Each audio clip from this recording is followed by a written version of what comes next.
Chairman উপজেলা পরিষদ শার্শা যশোর।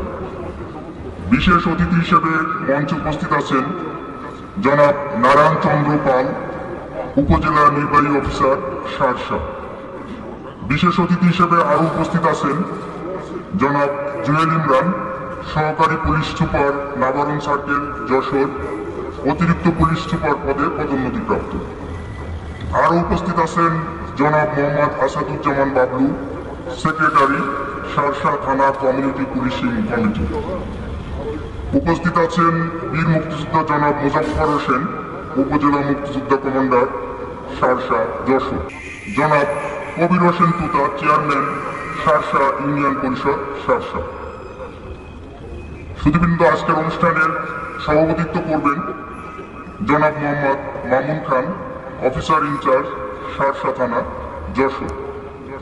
সামনে উপবিষ্ট আছেন শার্শা থানার বিভিন্ন ইউনিয়ন পরিষদের সম্মানিত চেয়ারম্যান বৃন্দ, ইউনিয়ন পরিষদের মেম্বার বৃন্দ, বিভিন্ন বীর মুক্তিযোদ্ধা, বিভিন্ন রাজনৈতিক, সামাজিক ও সাংস্কৃতিক সংগঠনের নেতৃবৃন্দ, সাংবাদিক ও উপস্থিত সুধীবৃন্দকে শার্শা থানা ইউনিয়ন পরিষদের মেম্বার বৃন্দ, বিভিন্ন বীর মুক্তিযোদ্ধা, বিভিন্ন রাজনৈতিক, সামাজিক ও সাংস্কৃতিক সংগঠনের নেতৃবৃন্দ, সাংবাদিক ও উপস্থিত সুধীবৃন্দকে শার্শা থানা পুলিশ ও শার্শা থানা কমিউনিটি পুলিশিং কমিটির পক্ষ থেকে জানাই আন্তরিক শুভেচ্ছা ও অভিনন্দন। সুধীবৃন্দ, আলোচনা সভার শুরুতেই পবিত্র কোরআন থেকে তেলাওয়াত করবেন মাওলানা মনির হোসেন মুয়াজ্জেম, শার্শা কেন্দ্রীয় জামে মসজিদ। মিনাশ শাইতানির রাজীম। বিসমিল্লাহির রাহমানির রাহিম।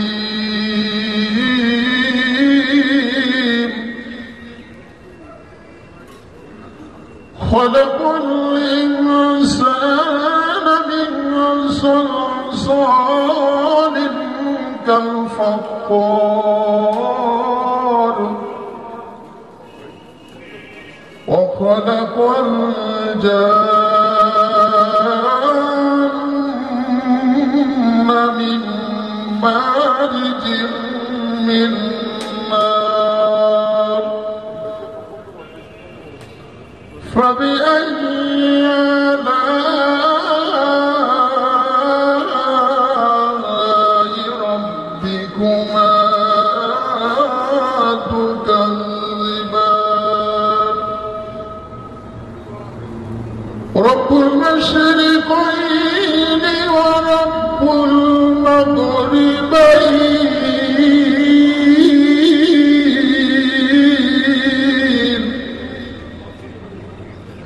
فبأي آلاء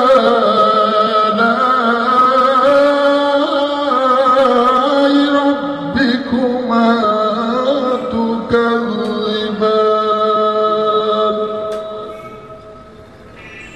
مرج البحرين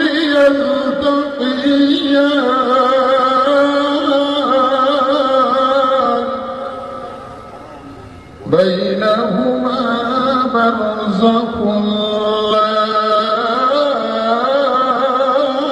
يبغيان فبأي آلاء ربكما تكذبان صدق الله العظيم ইরশাদ হচ্ছে বিতাড়িত শয়তান থেকে আল্লাহর কাছে পানা চাচ্ছি পরম করুণাময় অতিশয় দয়ালু আল্লাহর নামেই শুরু করছি। তিনি মানুষকে সৃষ্টি করেছেন পোড়া মাটির ন্যায় শুষ্ক মৃত্তিকা থেকে এবং জিনকে সৃষ্টি করেছেন অগ্নিশিখা থেকে। অতএব তোমরা উভয়ে তোমাদের পালনকর্তার কোন কোন অবদানকে অস্বীকার করবে? তিনি দুই উদাহরণ ও দুই অস্ত্র। ধন্যবাদ। সম্মানিত সুধী, পুলিশই জনতা, জনতাই পুলিশ, এই নীতিতে সমাজের সব শ্রেণী পেশার মানুষকে সঙ্গে নিয়ে অপরাধ দমন ও অপরাধ প্রতিরোধের অন্যতম কৌশল হিসেবে বিবেচিত হচ্ছে community policing. Community policing day 2022-এর প্রতিপাদ্য বিষয় কমিউনিটি পুলিশিংয়ের মূলমন্ত্র শান্তি শৃঙ্খলা সর্বত্র। এ পর্যায়ে আজকের অনুষ্ঠানের উদ্বোধনী বক্তব্য রাখবেন জনাব জুয়েল ইমরান, সহকারী police super, Nabaran circle, Jessore, অতিরিক্ত পুলিশ সুপার পদে পদোন্নতিপ্রাপ্ত। স্যারকে স্বাগত উদ্বোধনী বক্তব্য রাখার জন্য সবিনয় অনুরোধ করছি।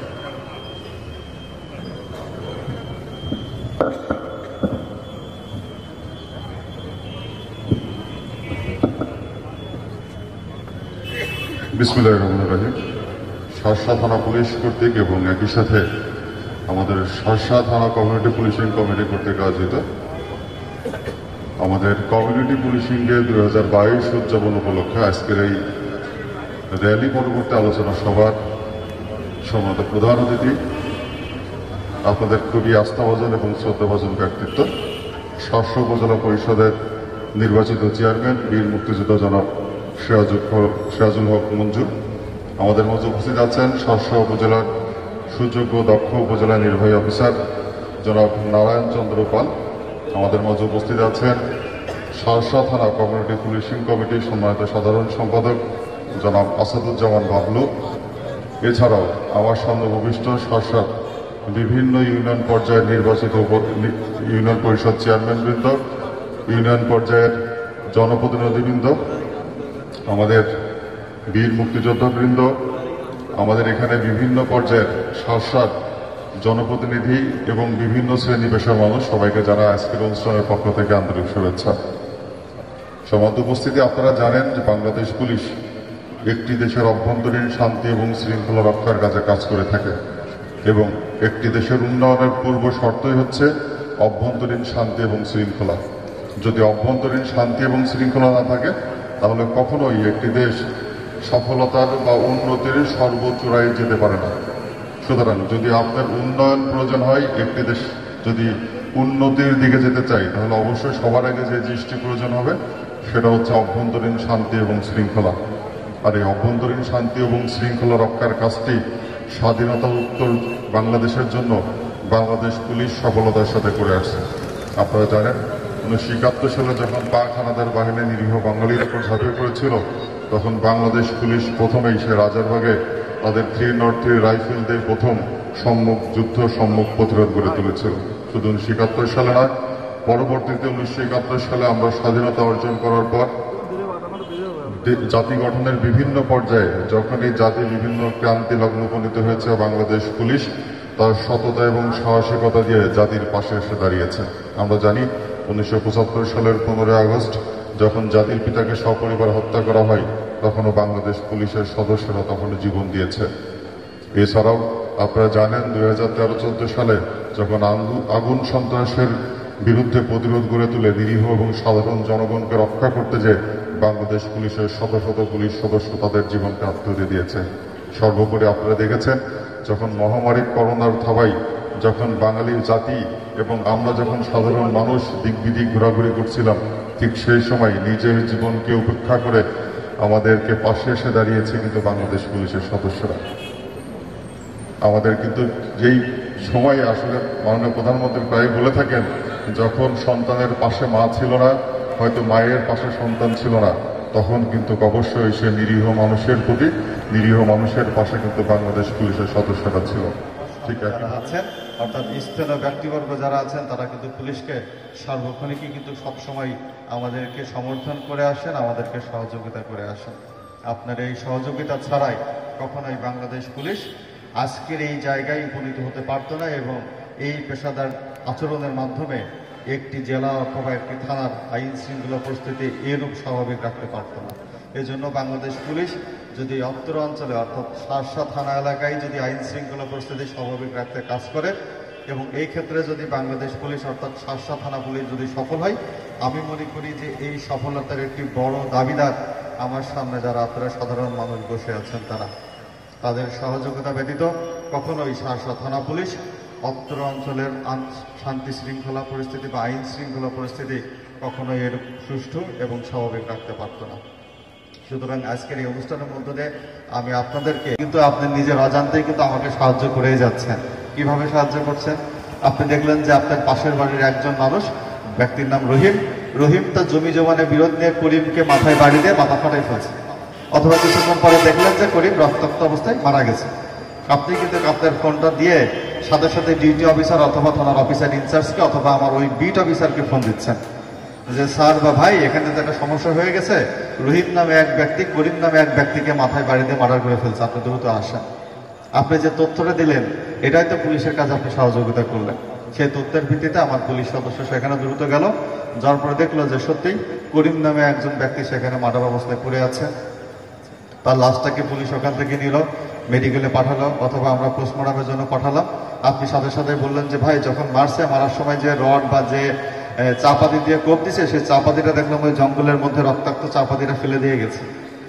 আপনার সাথে করে আমার পুলিশ সেখানে গেল, যাওয়ার পরে আপনার দেখানোর মধ্যে সেই রক্তাক্ত চাপাতি কিন্তু সেখান থেকে আমার পুলিশ জব্দ করলো, উদ্ধার করলো। পরবর্তীতে বাদিরা থানায় এসে মামলা দিল, পুলিশ মামলা দিল। তখন পুলিশ এখন দায়িত্ব হচ্ছে আসামি ধরা।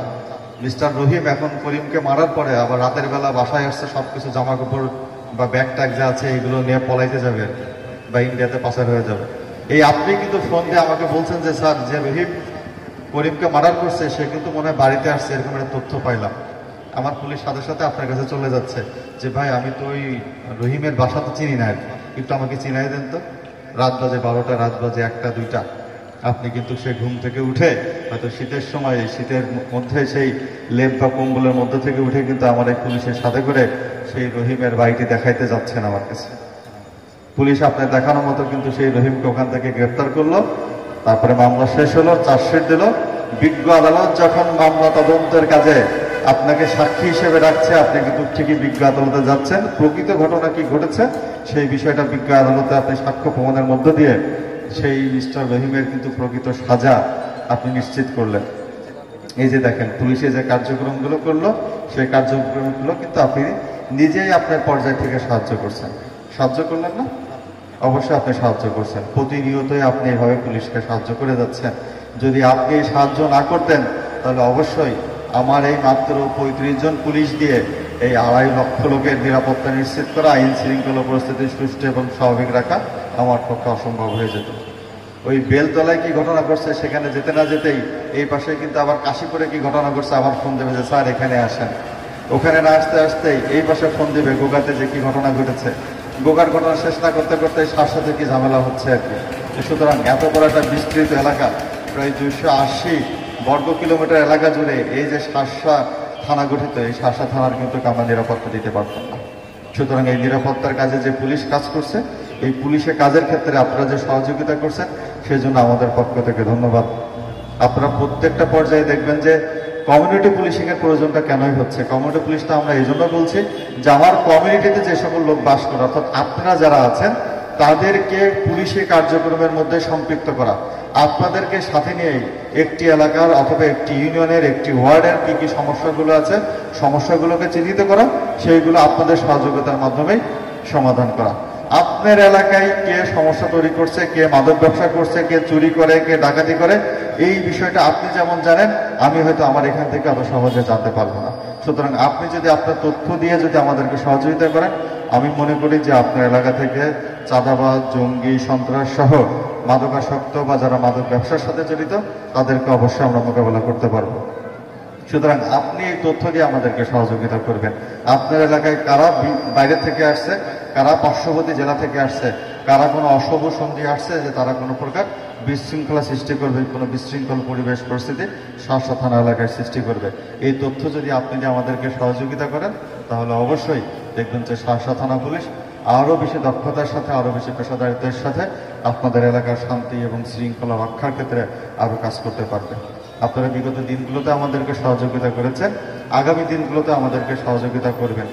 আপনারা একটা জিনিস মাথায় রাখবেন যে এখানে কমিউনিটি যারা আছেন আর কি, এই তাদের এই পুলিশের কার্যক্রমের সাথে যে ইনভলভ করা, আপনাদেরকে সমন্বয় করা, পুলিশই আপনাদের কাছ থেকে তথ্য নেবে, সেই তথ্যের সঠিকতা যাচাই করে আপনাদের সেই এলাকার শান্তি শৃঙ্খলার লক্ষ্যে কাজ করবে। এই যে পুলিশের কার্যক্রমের সাথে আপনি সম্পৃক্ত হলেন, এই বিষয়টা হচ্ছে কমিউনিটি পুলিশ। কারণ আমরা বিষয়টা উপলব্ধি করতে সক্ষম হয়েছি যে আসলেই শুধুমাত্র পুলিশের মাধ্যমে একটি অঞ্চলে শান্তি শৃঙ্খলা রক্ষা করা কখনোই সম্ভব না।